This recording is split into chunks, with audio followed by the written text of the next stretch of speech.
اعوذ باللہ من الشیطان الرجیم بسم اللہ الرحمن الرحیم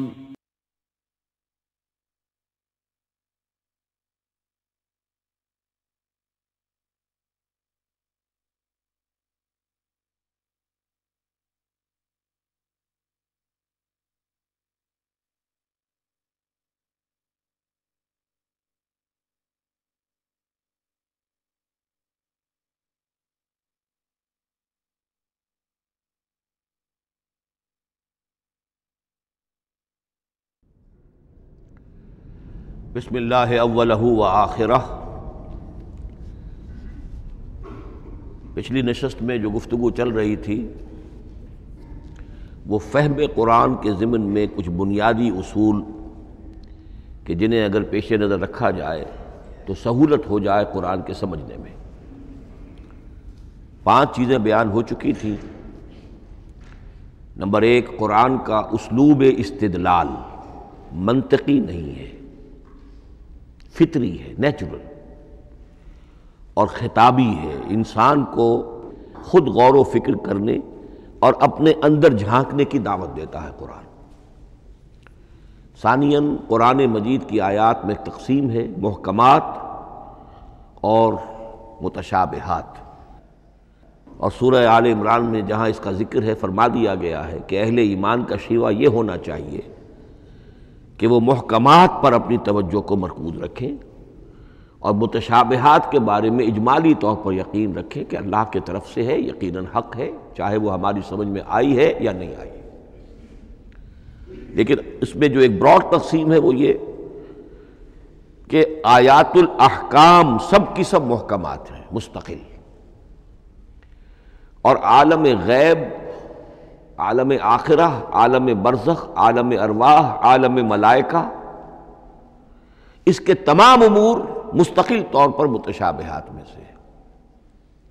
البتہ ایک تیسری کیٹیگری ہے کہ جو سائنٹیفک فینومینا کے ضمن میں ہو سکتا ہے کہ ایک شے آج متشابہات میں ہو، کل وہ محکمات میں داخل ہو جائے، جبکہ انسانی علم جو ہے وہاں تک پہنچ جائے اور اس کا ادراک کر سکے۔ نمبر 3، تفسیر زیادہ تر لفظی طور پر اور نحو اور صرف سے بحث کرتی ہے، تعویل کا مقصد ہے اصل مدلول تک پہنچنے کی کوشش کرنا۔ نمبر 4، تعویل میں عام اور خاص، خاص کانٹیکسٹ میں، زمان و مکان کے خاص کانٹیکسٹ میں جب قرآن نازل ہوا تو کسی آیت کا کیا اصل مفہوم تھا جو سمجھا گیا، اس میں شان نزول کی روایات کو بھی اہمیت حاصل ہوگی۔ لیکن چونکہ قرآن مجید صرف اس دور کے لیے یا اس علاقے کے لوگوں کے لیے ہدایت نامہ بن کر نہیں آیا تھا، بلکہ پوری نوع انسانی کے لیے تا ابد الآباد، لہذا اسی میں وہ مضمر ہے، اس میں وہ ہدایت مضمر ہے کہ تعویل عام کر کے آیت کے الفاظ، ان کا در و بست اور آیت کا سیاق و سباق اس کے حوالے سے، اور القرآن یفسر بعضہ بعضا کے حوالے سے یقیناً جو ہے اس میں ابدی ہدایت جو مضمر ہے وہ بھی حاصل کی جا سکتی ہے۔ نمبر 5، تذکر اور تدبر کا فرق، یہ دونوں الفاظ قرآن کے ہیں۔ تذکر کے لیے 4 مرتبہ اللہ نے سورہ قمر میں چیلنجنگ انداز میں فرمایا ہے، وَلَقَدْ يَسَّرْنَا الْقُرْآنَ لِلذِّكْرِ فَهَلْ مِن مُّدَّكِرٍ، ہم نے قرآن کو ذکر کے لیے، تذکر کے لیے، ہدایت اخذ کرنے کے لیے، بنیادی نصیحت حاصل کرنے کے لیے نہایت آسان بنایا ہے۔ تو ہے کوئی جو اس سے تذکر کرنا چاہے؟ اس تذکر بالقرآن کے لیے صرف یہ کافی ہے کہ انسان عربی زبان سے اتنا واقف ہو کہ اس کا ایک براہ راست مفہوم سمجھتا چلا جائے، اور دوسری شرط لازم ہے نیت کی درستی، طلب ہدایت پیش نظر ہو، اپنے علم کی دھوس جمانا جو ہے وہ مقصود نہ ہو، تو قرآن مجید سے تذکر حاصل ہو جائے۔ تدبر کے اعتبار سے قرآن مجید مشکل ترین کتاب ہے، بلکہ میں نے اس وقت ایک غلط لفظ استعمال کر دیا تھا، دنیا کی مشکل ترین، یہ دنیا کی کتاب ہے ہی نہیں، یہ تو مشکل ترین کتاب ہے، بھائی معنی کہ اللہ تعالیٰ کے علم کامل سے اس کا نزول ہوا ہے، اس علم کا احاطہ کسی انسان کے لیے ممکن نہیں ہے۔ اسی طرح یہ قرآن ایک ایسے سمندر کے مانند ہے جس کا نہ کوئی کنارہ ہے اور نہ ہی اس کی کوئی تہہ ہے۔ اس میں پوری زندگیاں کھپانے کے باوجود بھی افلا یتدبرون القرآن، تدبر، لیدبروا آیاتہ ولیتذکر اولو الالباب، یہ دو اصطلاحات خود قرآن کی ہیں۔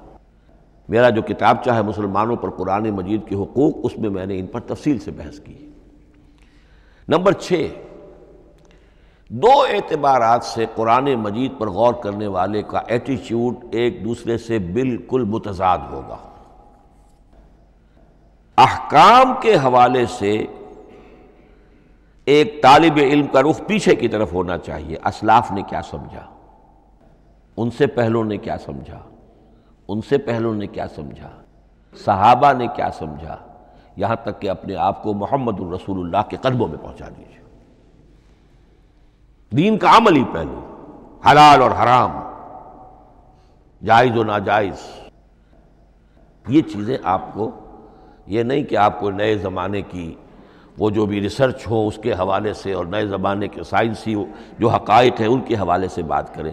دوڑ پیچھے کی طرف اے گردش ایام تو، پیچھے سے پیچھے، پیچھے سے پیچھے، یہاں تک کہ مصطفیٰ برسا خیش را کے دی ہما اوست اگر بہو نہ رسیدی تمام مولا۔ لیکن حکمت، سائنس اس کے حوالے سے آگے بڑھی ہے، آگے سے آگے بڑھی ہے۔ وہ تو میں عرض کر چکا ہوں کہ وہ جو فینومینا قرآن مجید میں سائنٹیفک مذکور ہیں، ان کی اصل حقیقت جو ہے وہ ہمارے اگر اسلاف کو سمجھ میں نہیں آ سکی تو بات سمجھ میں آتی ہے۔ ابھی اس علم کی سطح ہی اتنی کمزور تھی، اتنی نیچی تھی کہ ان کی اس کا ادراک ممکن نہیں تھا۔ اس میں آگے بڑھیے تو اس میں بالکل متضاد ہو گیا کہ ایک میں زمانے کا ساتھ دینے کی بجائے زمانے سے بھی آگے چلو، اور ایک میں پیچھے پیچھے پیچھے پیچھے، یہاں تک کہ محمد الرسول اللہ والذین معہ، محمد الرسول اللہ والذین معہ، ان کے قدموں تک اپنے آپ کو پہنچا دو۔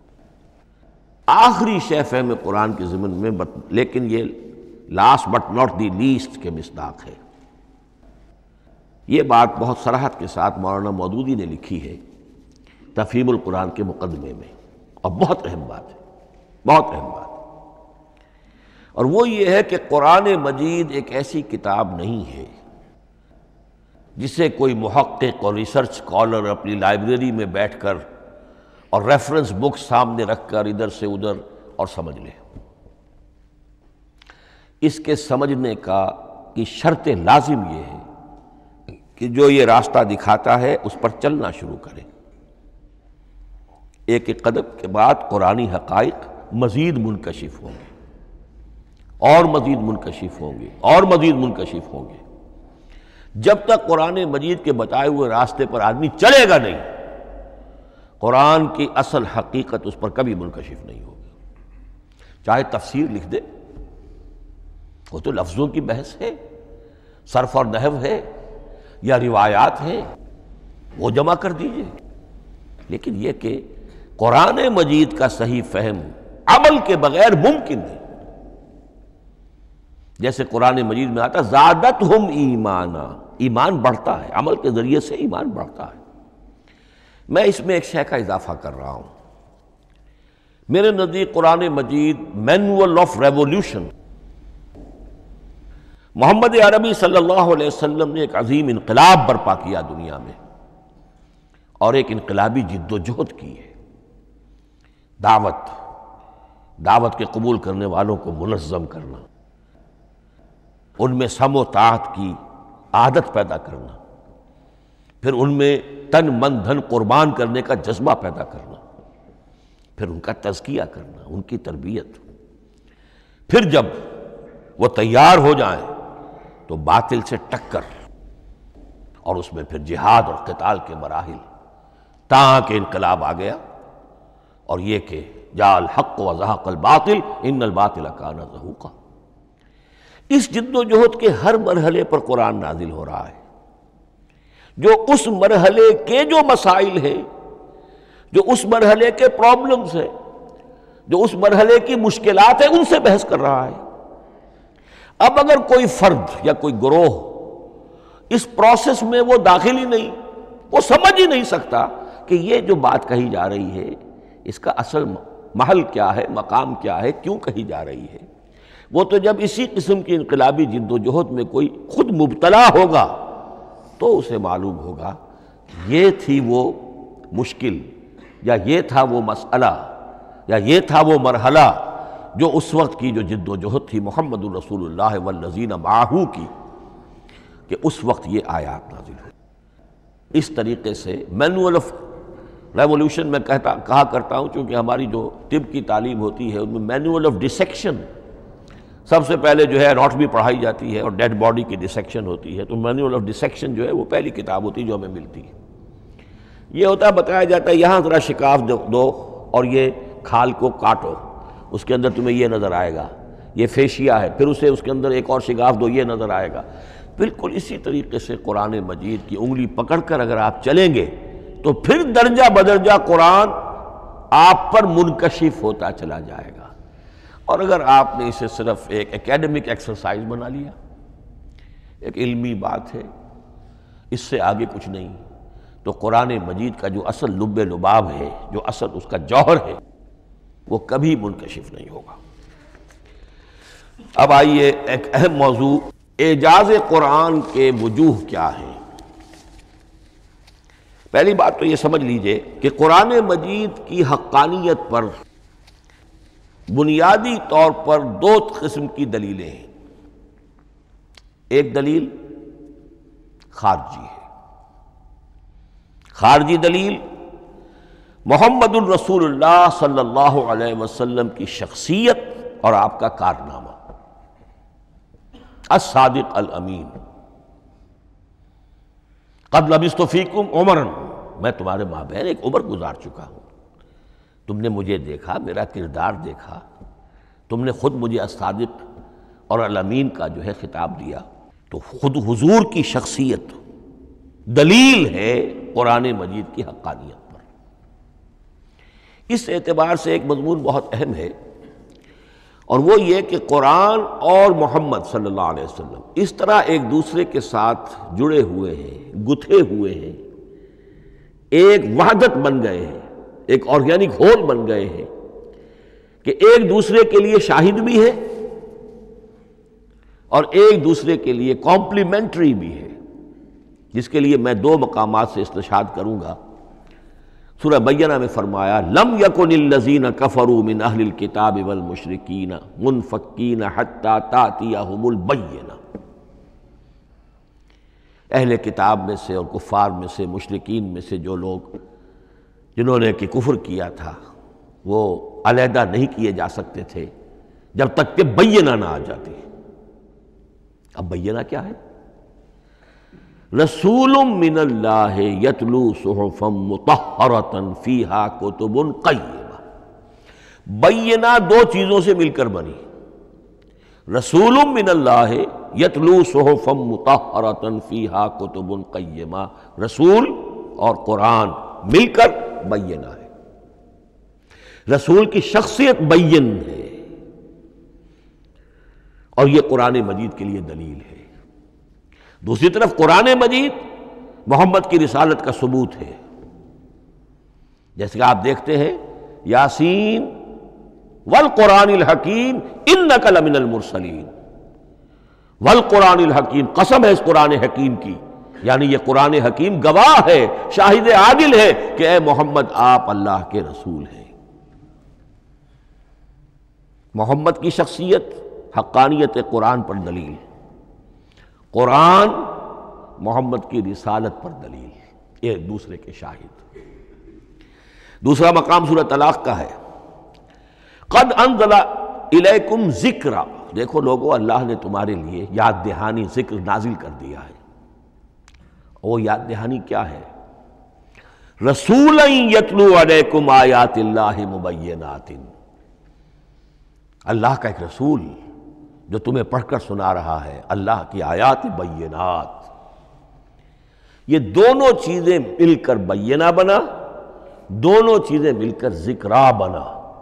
اس حوالے سے یہ دونوں چیزیں ایک دوسرے کے ساتھ یوں سمجھیے کہ اس طریقے سے گتھی ہوئی ہیں دونوں حقیقتیں، اس طرح جمع ہیں کہ ایک دوسرے سے جدا نہیں کی جا سکتی۔ اگلی بات یہ سمجھیے کہ قرآن مجید محمد الرسول اللہ کا اصل معجزہ، بلکہ اس سے آگے بڑھ کر ایک لفظ استعمال کروں گا، واحد معجزہ ہے۔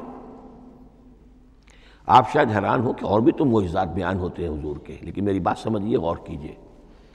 ان واقعات سے مجھے انکار نہیں ہے، لیکن جو بات میں کہنا چاہتا ہوں اس کو اچھی طرح سمجھیے۔ معجزہ کہتے کسے ہیں؟ معجزہ عاجز کر دینے والی شے۔ اس معجزے میں دو چیزیں ہونی لازم ہیں، دعویٰ اور تحدی، چیلنج۔ جب کہ کوئی خرق عادت کوئی شے پیدا ہو جائے، خرق عادت اسے کہتے ہیں کہ فزیکل لا ایک ہے، پانی، واٹر کیپس اٹس سرفیس، حضرت موسیٰ کا عصا اس پر لگا اور سمندر پھٹ گیا، خرق عادت ہے، یعنی جو عادی قانون ہے، عام طور پر جو قوانین طبعیہ ہیں ان کا پھٹ جانا، ختم ہو جانا، ٹوٹ جانا، اور کسی حقیقت کا اس میں سے ظاہر ہو جانا جو ان فزیکل لاز کے خلاف۔ آگ کے بارے میں قانون کیا ہے؟ وہ جلاتی ہے، لیکن یہ کہ یہ معجزہ ہے، یہ خرق عادت ہے کہ حضرت ابراہیم آگ میں ڈالے گئے، اس نے نہیں جلایا، یا نارو کونی بردن و سلام علی ابراہیم۔ تو خرق عادت کو اب دو قسموں میں آپ سمجھیے۔ ایک خرق عادت وہ ہے جو دعوے کے ساتھ پیش کیا جائے، اپنی صداقت، اپنی رسالت کی حقانیت اور صداقت کے ثبوت کے طور پر، اور اس میں چیلنج کیا جائے کہ آؤ مقابلہ کر لو۔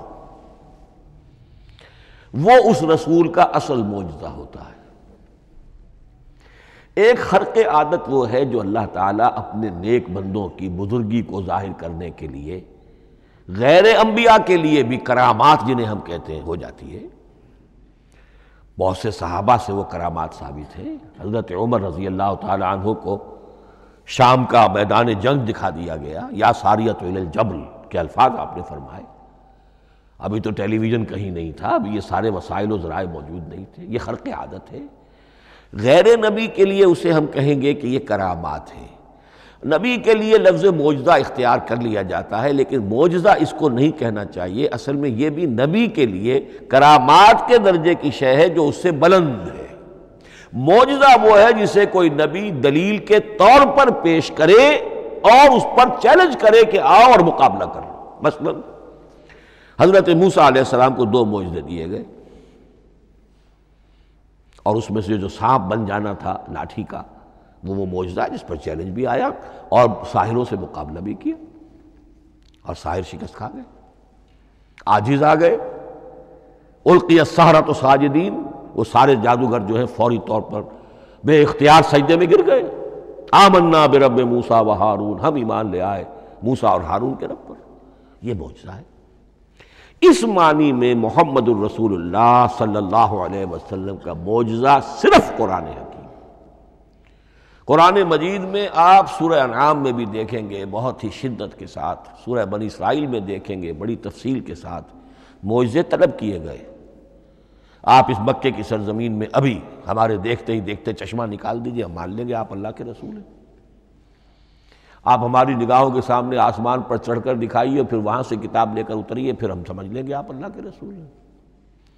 آپ کے لیے چشم زدن میں کوئی محل سونے کا چاندی کا تیار ہو جائے، مان لیں گے آپ کو اللہ کے رسول ہیں۔ آپ اس بے آب و گیا وادی میں فوراً ایک باغ جو ہے اپنے لیے بنا کے دکھا دیں، مان لیں گے کہ آپ اللہ کے رسول ہیں۔ ایسے تمام مطالبات پر اللہ تعالیٰ کی طرف سے کوڑا جواب ملا، اللہ اس قسم کی کوئی شے نہیں دکھائے گا۔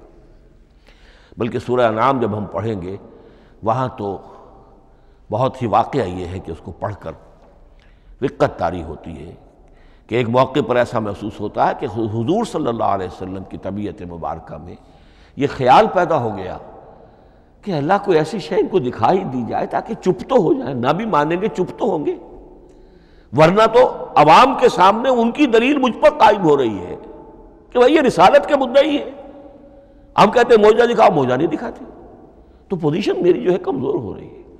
وہاں جس انداز میں اللہ نے کہا ہے، ہرگز نہیں، اے نبی اگر آپ کے اختیار میں ہے تو کہیں آسمان پر سیڑھی لگا لیجئے یا زمین میں سرنگ لگا کے کوئی معجزہ لا سکتے ہو تو لے آئیے، ہم نہیں دکھائیں گے۔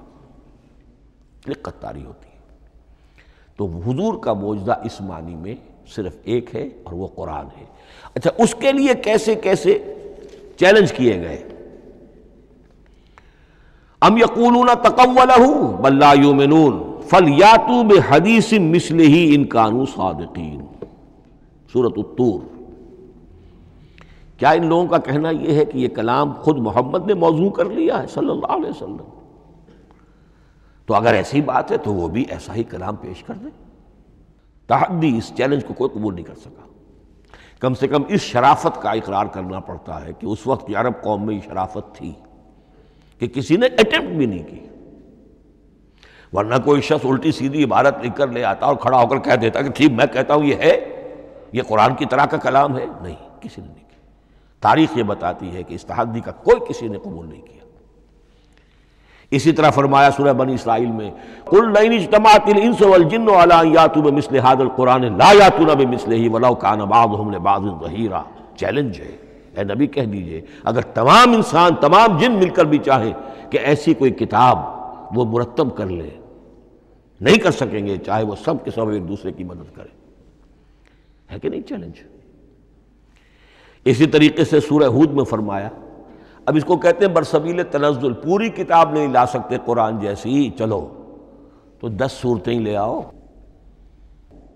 قُلْ فَاتُوا بِعَشْرِ سُوَرٍ مِثْلَهُ مُفْتَرَيَاتٍ، اے کہیے اے نبی، سورہ ہود کی آیت نمبر 13 ہے، اس جیسی کوئی 10 صورتیں لے آؤ۔ 114 نہ صحیح، 10 صحیح۔ یہ بھی نہیں ہوا تو برسبیل تنزل اور سورہ یونس میں فرمایا قُلْ فَاتُوا بِسُورَةٍ مِّن مِثْلِهِ، ایک صورت ہی لے آؤ۔ اور اسی کو سورہ بقرہ کے 30 رکوع میں دہرایا گیا، وَإِن كُنتُمْ فِي رَيْبٍ مِّمَّا نَزَّلْنَا عَلَىٰ عَبْدِنَا فَأْتُوا بِسُورَةٍ مِّن مِّثْلِهِ وَادْعُوا شُهَدَاءَكُم مِّن دُونِ اللَّهِ إِن كُنتُمْ صَادِقِينَ۔ لیکن نوٹ کر لیجئے کہ کسی نے یہ جرت نہیں کی، نہ قرآن کے اس دعوے کو چیلنج کیا، نہ کسی نے مقابلے کی کوشش کی، نہ کوئی اپنی کوئی تصنیف و تالیف یا اپنا کوئی کمپوزیشن لا کر اور یہ دعویٰ کر کے کھڑا ہوا کہ جمع کر لیجئے، منصف بلا لیجئے، کوئی کمیشن بٹھا لیجئے، میرا یہ کلام بھی بالکل ہم وزن ہے اس کلام کے۔ نہیں۔ اب ہمیں دیکھنا یہ ہے کہ وجوہ اعجاز قرآن مجید کے کیا کیا ہے۔ معجزہ تو یہ ہے، حضور کا اصل معجزہ یہ ہے، لیکن معجزہ کس کس پہلو سے ہے؟ یہ ایک ایسا موضوع ہے کہ جس پر پوری تصانیف لکھی گئی ہیں۔ وجوہ الاعجاز، وجوہ اعجاز القرآن، قرآن کے معجزہ ہونے کے کون کون سے پہلو ہیں۔ اس کا واقعہ یہ ہے کہ احسان ناممکن ہے، اور جیسے جیسے زمانہ آگے بڑھے گا اس کے اور پہلو واضح ہوتے جائیں گے۔ سنوریہم آیاتنا فی الآفاق وفی انفسہم حتی یتبین لہم انہ الحق۔ لیکن یہ کہ کس کس پہلو سے یہ معجزہ ہے، چند موٹی موٹی باتیں ضرور سمجھ لیجئے۔ لغت، ادب، فصاحت، بلاغت، عذوبت، مٹھاس، اس کے اعتبار سے قرآن معجزہ ہے۔ لیکن اس اعتبار سے قرآن معجزہ ہے یا تو تھا اپنے زمانے کے عربوں کے لیے، غیر عرب کے لیے تو نہیں تھا۔ غیر عرب جو ہے قرآن مجید کی جو بھی فصاحت و بلاغت ہے، اس کا جو لٹریری بیوٹی ہے، اس کو تو وہ اپریشیٹ نہیں کر سکتا تھا۔ یہ حصہ جو ہے یا تو عربوں کے لیے تھا اس وقت دائمی، یا آج بھی عرب کچھ نہ کچھ، بہرحال عربی ان کی زبان ہے، وہ پڑھتے ہیں، جیسا کہ میں نے عرض کیا تھا، چاہے عیسائی ہوں اور چاہے یہودی ہوں، وہ بھی اپنے ہاں لٹریچر کی، عربی لٹریچر کی ہائیسٹ کتاب کی حیثیت سے قرآن مجید کو پڑھانے پر مجبور ہے۔ ایک پہلو اس کا یہ ہے، اور اسی کے حوالے سے نوٹ کیجئے حضرت لبید رضی اللہ تعالی عنہ، یہ سبع معلقہ کے شعراء میں سے تھے آخری۔ عربوں میں چونکہ اس کا بڑا چرچا تھا شاعری کا، تو ان کا جو سالانہ جشن ایک ہوتا تھا، اس میں وہ بہت بڑے بڑے شعراء سب جمع ہوتے تھے، اپنے اپنے قصیدے پڑھتے تھے، اور جس کا قصیدہ سمجھا جاتا تھا کہ سب سے اعلیٰ ہے، سب سے بلند ہے، سب سے عمدہ ہے، اب اسے اس سال کے لیے وہ گویا کہ ملک الشعراء اس کو مانا جاتا تھا کہ یہ شاعروں کا بادشاہ ہے، اور تمام شاعر اسے سجدہ کرتے تھے بالفعل۔ اور اس کے قصیدے کو کعبے کی دیوار کے ساتھ ٹانگ دیا جاتا تھا، معلق کر دیا جاتا تھا۔ ایسے 7 قصیدے ہیں جن کے مجموعے کا نام ہے 7 معلقہ۔ اس 7 معلقہ جو ہے 7 جو سلسلے ہیں، ان میں آخری حضرت لبید کا ہے، وہ ایمان لے آئے۔ ایمان لانے کے بعد انہوں نے شعر کہنا چھوڑ دیا۔ اس پر حضرت عمر نے ایک دفعہ ان سے کہا کہ لبید اب آپ شعر نہیں کہتے۔ ان کا جواب تھا ابعد القرآن، کیا قرآن کے بعد بھی کسی کے لیے کوئی موقع ہے کہ وہ کچھ کہنے کی کوشش کرے؟ فصاحت اور بلاغت کی تو معراج قرآن مجید ہے، وہ آ چکی ہے۔ تو جہاں تک اہل عرب کے لیے اس کا معجزہ ہونا خاص طور پر اس دور میں اور اب بھی کسی درجے میں، اس میں تو اہمیت ہے اس کی ادبیت، اس کی فصاحت، اس کی بلاغت، اس کی عذوبت۔ دائمی اور ابدی یہ کس اعتبار سے معجزہ ہے؟ عہد حاضر میں اور غیر عرب لوگوں کے لیے۔ نمبر 1، سائنسی حقائق کا انکشاف۔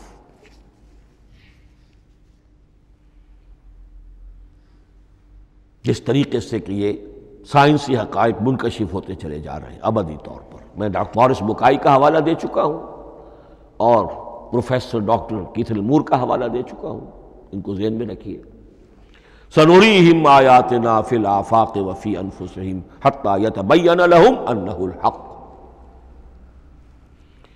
نمبر 2، حضور کا وہ کارنامہ کہ آپ نے ایک عظیم انقلاب برپا کر کے دکھایا اور وہ نظام قائم کر کے دکھایا کہ جس سے بہتر، جس سے عادلانہ، جس سے زیادہ منصفانہ کوئی نظام دنیا میں نہ آج تک قائم ہوا ہے اور نہ اس کی کوئی دوسری نظیر پیش کی جا سکتی۔ یہ ہے سب سے بڑا معجزہ، اور معجزہ ہوا قرآن سے۔ اتر کر حرا سے سوئے قوم آیا اور ایک نسخہ کیمیا ساتھ لایا۔ یہ سارا معجزہ جیسا کہ میں نے شروع میں عرض کیا ہے، محمد اور قرآن دونوں مل کر بینہ بھی ہے تو رسول من اللہ یتلو صحفا مطہرۃ فیہا کتب قیمہ، اور قد انزل الیکم ذکرا رسولا یتلو علیکم آیات اللہ المبینات۔ یہ معجزہ جو ہے جس کے حوالے سے دنیا میں بڑی بڑی شخصیات نے شہادت دی۔ ایم این رائے اس صدی کا ایک بہت بڑا انقلابی شخص، کمیونسٹ انٹرنیشنل کا رکن، اس صدی کی ابتدا میں جو شورا تھا، جو غلغلہ تھا، جو ولولہ تھا بولشوک ریولوشن کا، اور جو دنیا کے اندر ایک دھوم مچ گئی تھی، اس کو ذہن میں رکھیے۔ اور اس میں کمیونسٹ انٹرنیشنل کا رکن ایم این رائے، 1920 میں اس نے لاہور میں ایک خطبہ دیا تھا، ہسٹوریکل رول آف اسلام، اور اس نے کہا تھا تاریخ انسانی کا عظیم ترین انقلاب وہ ہے کہ جو محمد نے برپا کیا صلی اللہ علیہ وسلم۔ آج بھی یہ کتاب بھارت میں چھپتی ہے، بامبے کا ایک پبلشر شائع کرتا ہے، historical role of Islam by M N Roy. پھر آگے چلیے، ایچ جی ویلز اگرچہ انتہائی رقیق حملے کرتا ہے حضور کی زندگی کے بعض پہلوؤں پر، جیسے رشدی نے کیے ہیں یا جیسے تسلیمہ نسرین ایک بنگالی خاتون نے کیے ہیں، اسی طرح کے حملے کیے اس نے بھی۔ اور یہ اس لیے بتا رہا ہوں کہ یہ اسٹیبلش ہو جائے کہ وہ دوست نہیں ہے، دشمن ہے۔ عربی کا ایک مقولہ یہ ہے کہ الفضل ما شہدت بہ الاعداء، اصل فضیلت تو اس شے کی ہے جس کی گواہی دشمن دے۔ دوست تو تعریف کریں گے، قابل تعریف شے کی بھی تعریف کریں گے، بڑھ چڑھ کر کریں گے۔ یہ بھی ہو سکتا ہے کسی قابل مذمت شے کی بھی تعریف کر بیٹھے، دوست تو ہوئے۔ دشمن جو ہے وہ تو ظاہر بات ہے اسی بات کو مانے گا جس میں کسی شک و شبہ کی گنجائش نہ ہو۔ اس لیے میں نے عرض کیا کہ دشمن ہے، رقیق حملے کرتا ہے، لیکن آخر میں جب آتا ہے concise history of the world میں چیپٹر جو ہے حضور پر، اس میں خطبہ حجۃ الوداع کا وہ حوالہ دیتا ہے، لا فضل لعربی علی عجمی ولا لعجمی علی عربی ولا لأحمر علی اسود ولا لأسود علی احمر الا بالتقوی۔ اور پھر لکھتا ہے کہ اگرچہ انسانی حریت و اخوت و مساوات کے واز تو پہلے بھی بہت کہے گئے تھے، یہاں تک کہ مسیح ناصری حضرت عیسیٰ علیہ السلام کے ہاں بھی ہمیں بڑے واعظ ملتے ہیں، لیکن یہ ماننا پڑتا ہے کہ تاریخ انسانی میں پہلی مرتبہ ان اصولوں پر ایک انسانی معاشرہ قائم کر کے دکھایا محمد نے صلی اللہ علیہ وسلم۔ Although the sermons of human freedom, fraternity and equality were said before also, and we find a lot of them in Jesus of Nazareth, but it must be admitted that it was Muhammad sallallahu alaihi wasallam who established for the first time in history a society based on these principles. اسی طرح کی گواہی آج سے تقریباً 20 سال پہلے امریکہ کے ڈاکٹر مائیکل ہارٹ نے دی۔ A selection and gradation of the 100 most influential personalities of human history. اور نمبر 1 پر محمد کا ذکر کر رہا ہے صلی اللہ علیہ وسلم، اور کہتا ہے naturally I owe an explanation, میں عیسائی ہوں اور ابھی تک عیسائی ہے، وہ اس کی موت کی بھی ابھی کوئی خبر نہیں آئی ہے، عیسائی ہے، لیکن یہ کہ اس نے حضور کو نمبر 1 پر رکھا، حضرت عیسیٰ کو نمبر 3 پہ لے گیا، تو naturally I owe an explanation, اور پھر ایکسپلینیشن دی ہے this is because he is the only person supremely successful in both the religious and secular fields. یہ دونوں میدان جو ہے مذہب اور روحانیت اور دوسری طرف سیاست اور حکومت اور ریاست، ان دونوں میدانوں میں بیک وقت انتہائی کامیاب انسان صرف ایک ہے، اور وہ محمد ہے صلی اللہ علیہ وسلم۔ یا تو آدمی اس میں اونچا ہوتا ہے، روحانیت میں ہے، دین میں ہے، اخلاق میں ہے، تو سیاست اور ریاست میں زیرو ہوگا، یا کوئی بہت بڑا بادشاہ ہے، بڑا حکمران ہے، بڑا فاتح ہے، سکندر اعظم ہے، تو وہ اخلاقیات میں اور روحانیات میں زیرو نہیں، مائنس ہوگا۔ یہ معاملہ کہ دونوں میں this is because he is the only person supremely successful in both the religious and the secular fields۔ لیکن یہ بات نوٹ کر لیجئے کہ جو تازہ ایڈیشن ہے اس کتاب کا، اس میں سے یہ پیسج نکال دیا ہے نئے جو ایڈیٹرز ہیں انہوں نے، اس کے لیے آپ کو کسی پرانے ایڈیشن سے رجوع کرنا پڑے گا، concise history of the world, اور وہ لائبریریوں میں مل جائے گا۔ علامہ اقبال نے اس بات کو یوں بیان کیا ہے، ہر کجا بینی جہان رنگ و بو، کہ از خاکش بروید آرزو، یاد نور مصطفیٰ اورا بہاس، یا ہنود اندر تلاش مصطفیٰ است۔ اس دنیا میں تمدن کے اعتبار سے، اخلاق کے اعتبار سے، معاشرت کے اعتبار سے کہیں کوئی خوبی اگر تمہیں نظر آتی ہے، کوئی رمق نور کی، خوبی کی، بھلائی کی، رنگ و بو، جان لو کہ یا تو وہ نور محمدی سے مستعار لی گئی ہے، اور یا ابھی تک انسان ابھی محمد کی تلاش میں ہے، ادھر جا رہا ہے، قافلہ ادھر جا رہا ہے، نوع انسانی کا چاروں ناچار ادھر جا رہا ہے۔ سوشل ایولیوشن کا پروسیس انسان کو افراط و تفرید کے دھکوں کے باوجود تدریجاً لے کر جا رہا ہے بحیثیت مجموعی پوری مین کائنڈ کو اسی بات کی طرف کہ جس کی طرف دعوت دی تھی محمد رسول اللہ صلی اللہ علیہ وسلم۔ ہر کجا بینی جہان رنگ و بو، کہ از خاکش بروید آرزو، یا ز نور مصطفیٰ اورا بہاست، یا ہنود اندر تلاش مصطفیٰ است۔ اسی اعتبار سے میں ایک بات اور کہہ رہا ہوں، اس پہلو سے واقعہ یہ ہے کہ میرے نزدیک اس دور میں اعجاز قرآن کی سب سے بڑی نمائندہ شخصیت، اعجاز قرآن کا سب سے بڑا مظہر علامہ اقبال کی ذات ہے۔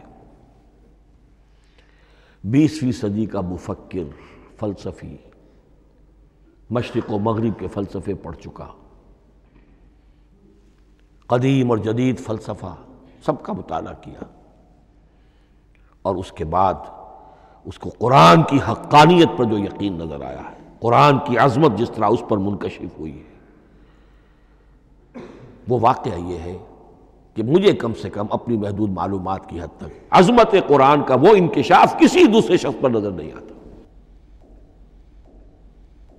انہوں نے جس طریقے سے مرثیے کہے ہیں کہ مسلمان قوم نے کس طرح قرآن کو چھوڑا ہوا ہے، واعظ ہے تو قرآن سے نہیں کہیں اور سے، تربیت اور تزکیہ نفس ہے تو اس کا تعلق قرآن سے نہیں، وہ بھی کچھ اور مستعار چیزیں ادھر سے ادھر سے لے لی ہیں، فلسفے ہیں تو کہیں اور سے لے لیے ہیں، قرآن سے حکمت جو ہے وہ اخذ نہیں کی گئی ہے۔ کیسے کیسے انہوں نے عظمت قرآن کا جو انکشاف ان پر ہوا اس کی تعبیر کی ہے۔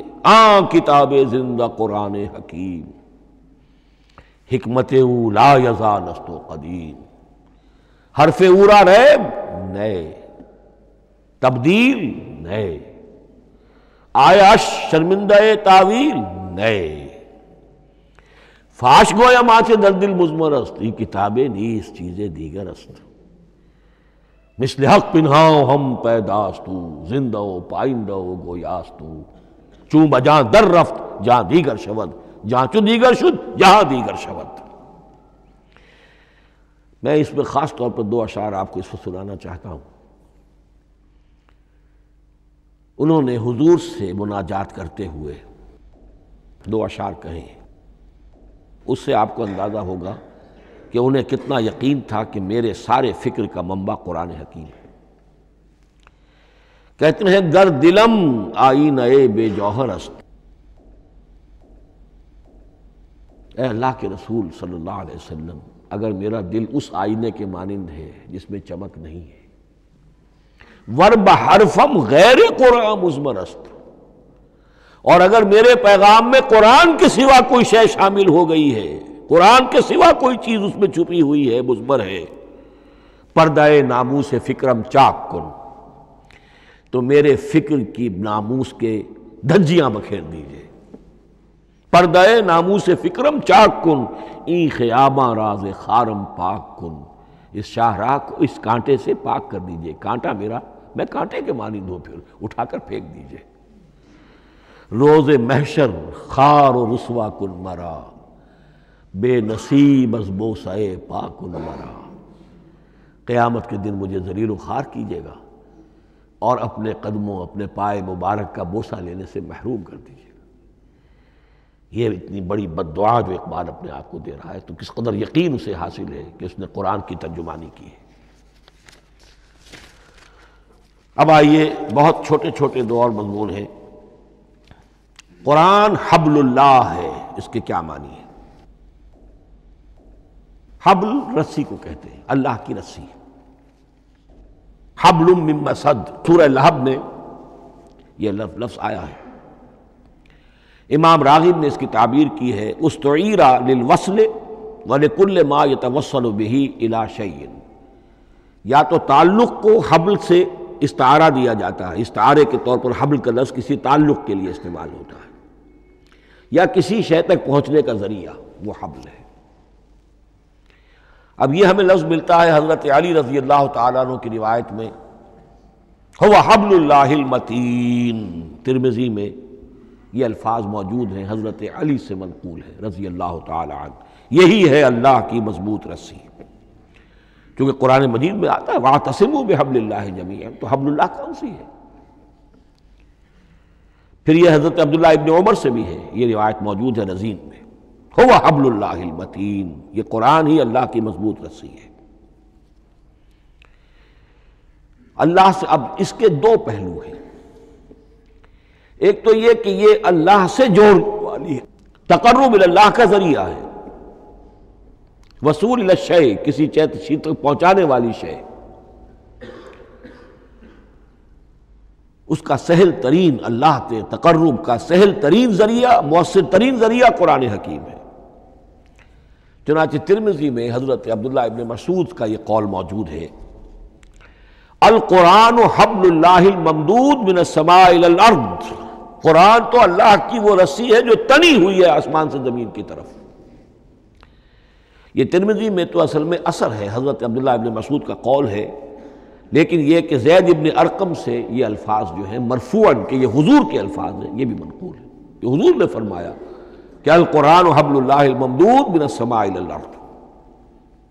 اور ایک بڑی پیاری روایت ہے طبرانی کی معجم کبیر میں کہ ایک مرتبہ حضور اپنے حجرے سے برآمد ہوئے مسجد نبوی کے ایک گوشے میں دیکھا کچھ صحابہ بیٹھے ہوئے قرآن سمجھ رہے ہیں، سمجھا رہے ہیں، پڑھ رہے ہیں، مذاکرہ ہے قرآن۔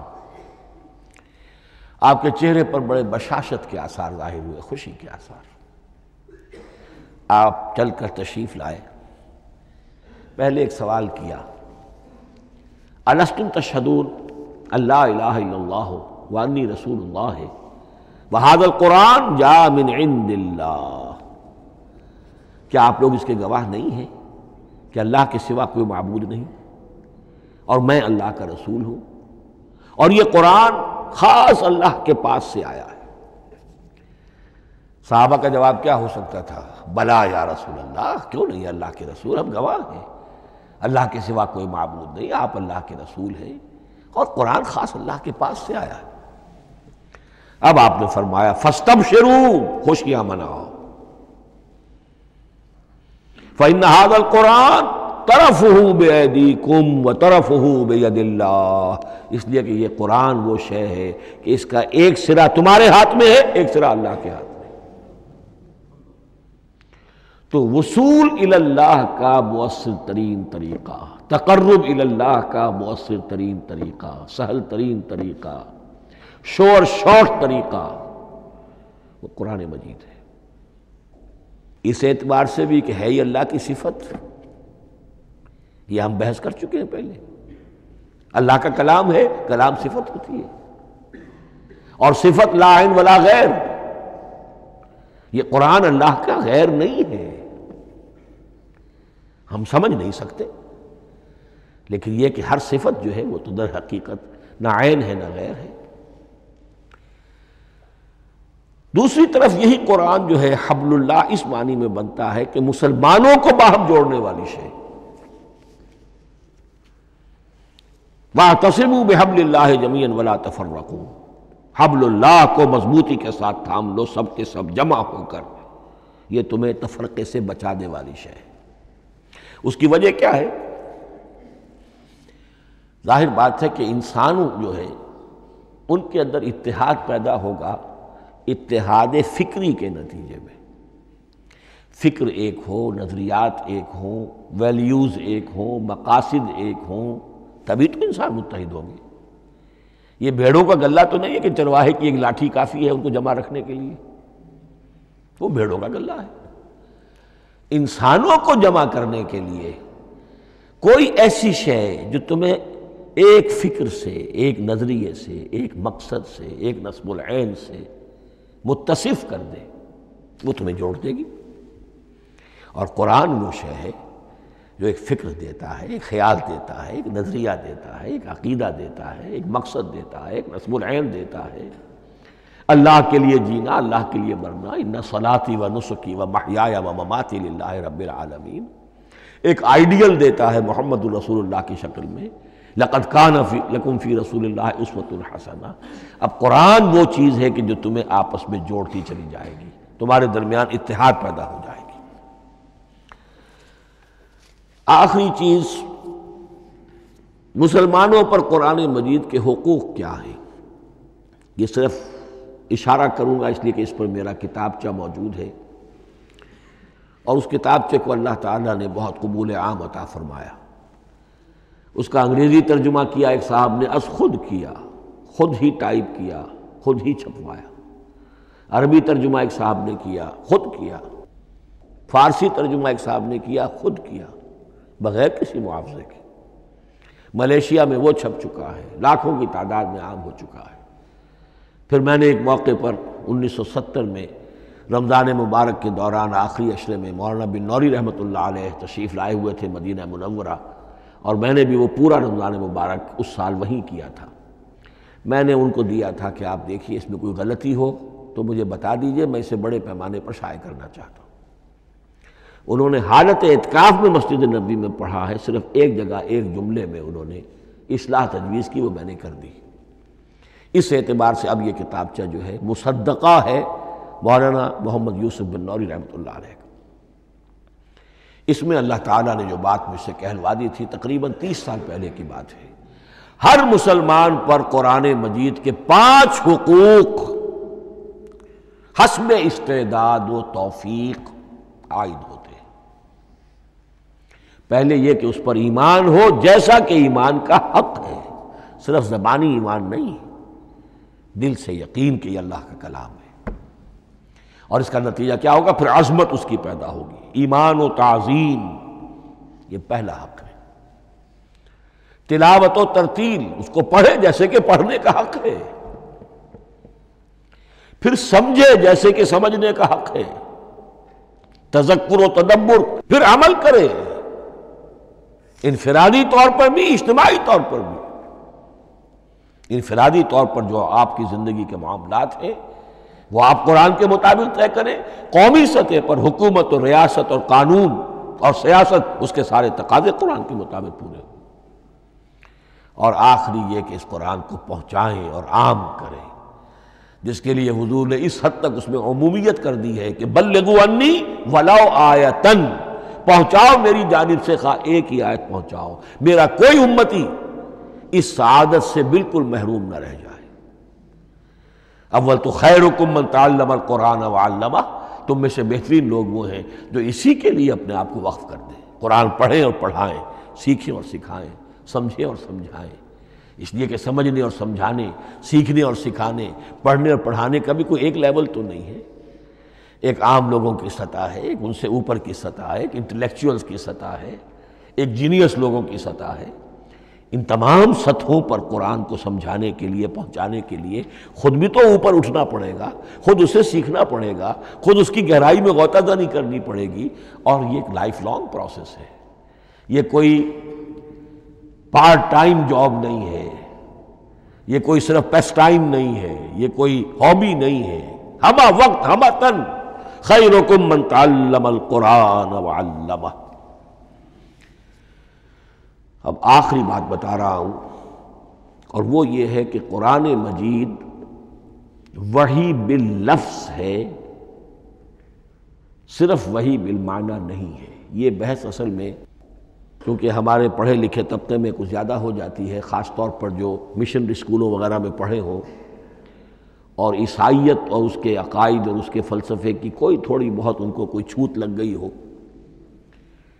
عیسائیوں کے ہاں یہ عقیدہ ہے، اجماعی عقیدہ ہے کہ وحی بالمعنی ہوتی ہے، یعنی وحی کا ایک مفہوم ہے جو نبی پر اتار دیا جاتا ہے، پھر نبی اپنے الفاظ میں اسے ادا کرتا ہے۔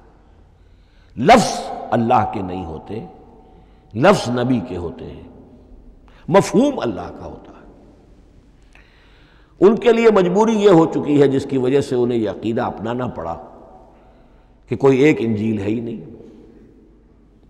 104 انجیلوں میں سے وہ انہوں نے 4 سلیکٹ کی تھی کینونیکل گاسپلز، باقی جو ہیں وہ اب وہ ان کو مستند نہیں مانتے، اپوکریفل کہتے ہیں۔ اور میں نے ایک مرتبہ ایک پادری صاحب سے، مسٹر وائٹ ہوتے تھے منٹگمری میں نے ان سے پوچھا which one of them is Bible, یہ متی اور یہ لیوک اور مارکس اور جان، ان میں سے کون سی بائبل کون سی ہے؟ تو اس نے جواب دیا none of them is Bible. Bible is in them. ان میں سے کوئی ایک بھی مشخص طور پر، معین طور پر بائبل نہیں ہے، بائبل ان میں ہے بحیثیت مجموعی۔ لہذا ان کے لیے یہ عقیدہ جو ہے وہ لازم سا ہو گیا۔ ہمارے ہاں بھی بعض فلاسفہ نے اس قسم کی باتیں کی ہے کہ جن سے یہ دھوکہ لگتا ہے، لیکن میں خاص طور پہ چونکہ علامہ اقبال کا تذکرہ میں نے آج کیا ہے، اسی حوالے سے میں ان کا ایک واقعہ بیان کرنا چاہتا ہوں۔ ایف سی کالج لاہور کے پرنسپل تھے ڈاکٹر یوئنگ۔ ایک دعوت تھی، اس میں علامہ بھی تھے، وہ بھی تھے۔ تو ڈاکٹر یوئنگ نے کہا، وہ بڑا فلسفی تھا، کہ ڈاکٹر اقبال ہم نے سنا ہے کہ آپ بھی وحی باللفظ کے قائل ہیں، آپ جیسا پڑھا لکھا شخص، عالم دانا۔ علامہ اقبال نے فرمایا جی ہاں، اور مجھے تو اس کا ذاتی تجربہ ہے، مجھ پر تو جو شعر نازل ہوتے ہیں وہ الفاظ میں ڈھلے ہوئے ہوتے ہیں، میں ان میں تبدیلی کرنا چاہوں تو نہیں کر سکتا۔ تو اگرچہ اس سوال اس جواب کو ہم کہیں گے کہ یہ الاجوبۃ المسکتہ، مسکت چپ کر دینے والا جواب تھا کہ جو علامہ اقبال نے دیا، لیکن ذہن میں رکھیے یہ کہ جو وحی باللفظ ہے وہ ختم ہو چکی محمد الرسول اللہ صلی اللہ علیہ وسلم پر۔ وحی رسالت وحی باللفظ ہے، وہ ختم ہو چکی۔ البتہ الہام، کشف، رویا، القاء، یہ وحی بالمعنی ہے، یہ کوئی ایک شے ہے جو دل میں ڈال دی جاتی ہے۔ اس کے دروازے آج بھی کھلے ہوئے ہیں، اور یہ جان لیجئے قرآن مجید کی حقانیت کا جو اصل ثبوت ہے وہ یہ ہے کہ آپ اسے اپنے باطن کے اندر محسوس کریں۔ یہ جو باطنی تجربہ علامہ اقبال نے کہا ہے کہ انسان اپنے باطن میں محسوس کرے کہ ہاں یہ بات ہے، ٹھیک ہے، اس کے لیے کہ علامہ ابن قیم رحمۃ اللہ علیہ کا قول ایسا ہے، بڑا پیارا قول ہے، قرآن کے کچھ پڑھنے والے ایسے ہیں جب قرآن کو پڑھتے ہیں تو یوں محسوس کرتے ہیں کہ ہم مصحف سے نہیں پڑھ رہے، لوح قلب سے پڑھ رہے ہیں، ہمارے دل پر لکھا ہوا قرآن موجود ہے، یعنی ہماری فطرت، ہمارے اندر کی کوئی حقیقت ہے جو سرٹیفائی کر رہی ہے، توثیق کر رہی ہے، اٹیسٹ کر رہی ہے کہ ہاں یہ ٹھیک ہے۔ اور اس کی وجہ کیا ہے؟ ہماری روح اور اس قرآن کا منبع وہ ایک ہی ہے، وہ ذات باری تعالیٰ ہے، یہ کلام اللہ ہے، اور ہماری روح امر اللہ۔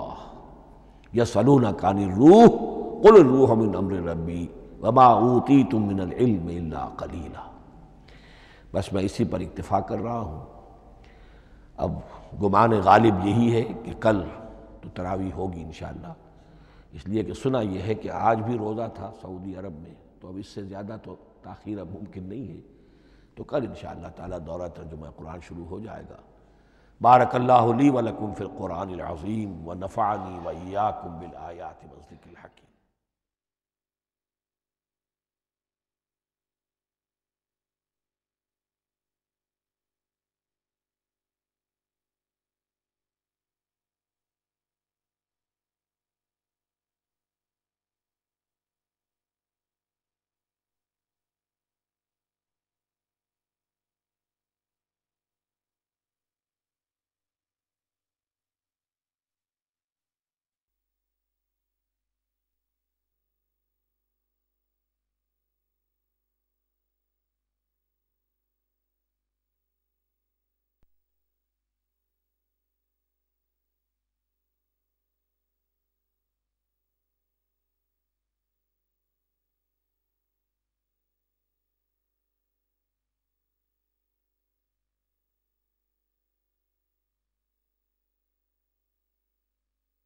أعوذ بالله من الشيطان الرجيم.